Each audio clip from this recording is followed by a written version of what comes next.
This is really quite bizarre because all it takes is a little bit of reading of history to find out that this just isn't true. There is no congenital historical enmity between the Arabs and the Jews. The Jews flourished in the Arab world at a time when they were being persecuted throughout all of Europe. At the end of the 19th century, because of anti-Semitism in Europe, European Jews began to try and figure out a solution to the Jewish problem. A very small minority adhered to Zionism, the idea that the only place in which they could be safe is within a Jewish state.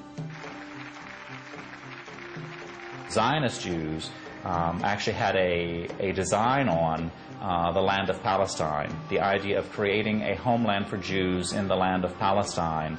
And this is really the beginning of the conflict. The mainstream Israeli Jewish society believed, because that's the way they had been educated, that Palestine was empty, had been empty when the Jewish settlers came there.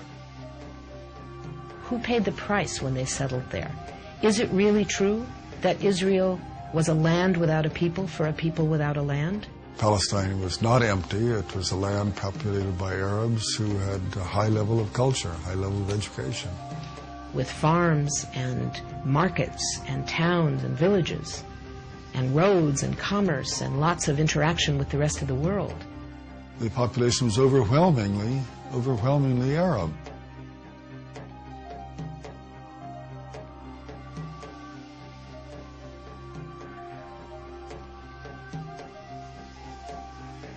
Jewish immigration increased under British rule following World War I, when Britain implemented the Balfour Declaration, promising a Jewish homeland in Palestine. This measure conflicted with Britain's previous promise of self-rule for Arab inhabitants throughout the region. Britain was basically extremely supportive of the Zionist movement. It helped to establish all of the structures of a state. At the same time, the Arabs of Palestine were denied the right of self-determination.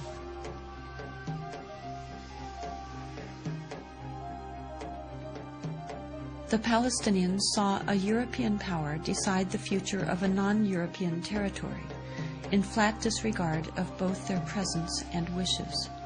In the 1920s, as land was being stripped away from local residents, the first clashes between Palestinians and Jews began, and would continue on for years to come.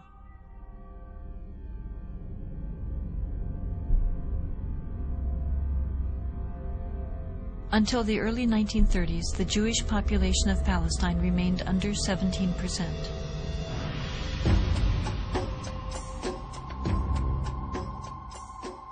Hitler's rise to power in Germany completely changed that.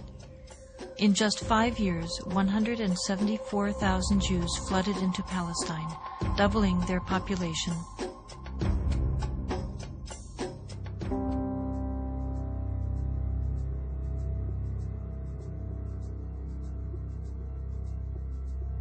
As the world attempted to make amends for the horrors of Nazi genocidal policies, efforts to make Palestine a Jewish homeland increased.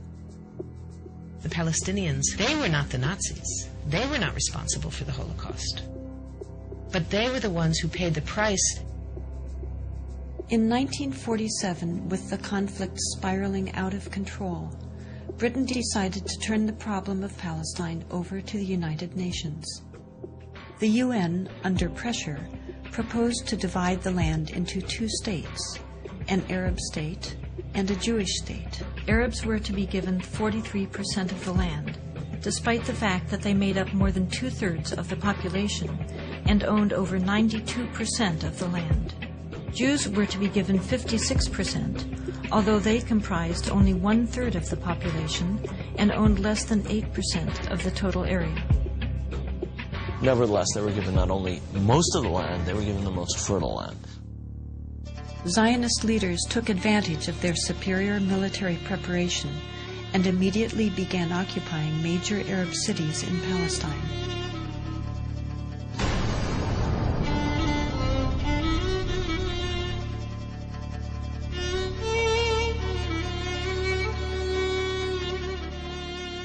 I was among the people that conquered Akov.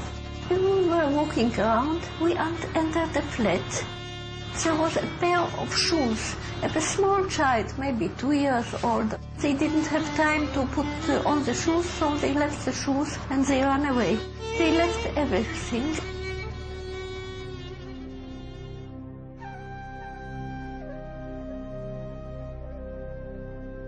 We found out that there was a systematic expulsion of Palestinians, and there was, as I said, there was an ethnic cleansing operation taking place. The most infamous campaign was the massacre at the village of Deir Yassin, where over 100 men, women, and children were systematically murdered. هذا البيت فكان متخبين فيه أنا وولادي وأخويا موسى. مكاليف هنا معندنا أخوي موسى مشاكل نتونس في الله فيه. هذا البيت.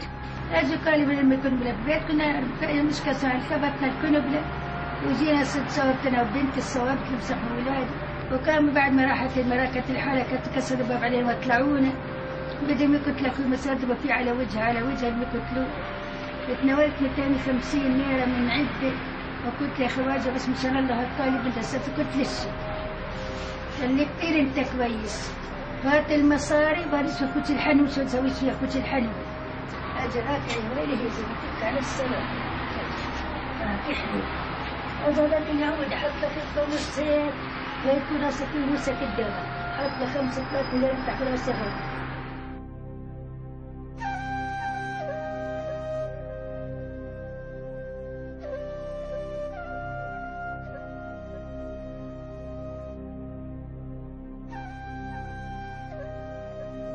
The ruthlessness of the attack on Deir Yassin drove fear and panic into the Palestinian population and led to the flight of unarmed civilians from their homes all over the country.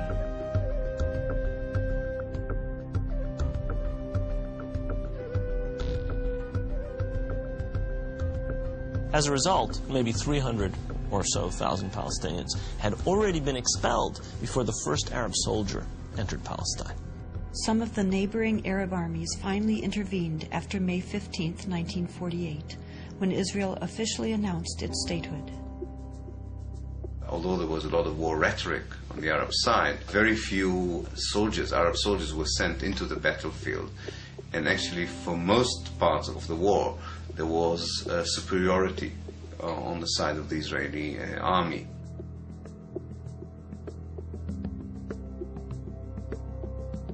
The Israeli army cleansed much of the territory and took over a large part of the designated Palestinian state.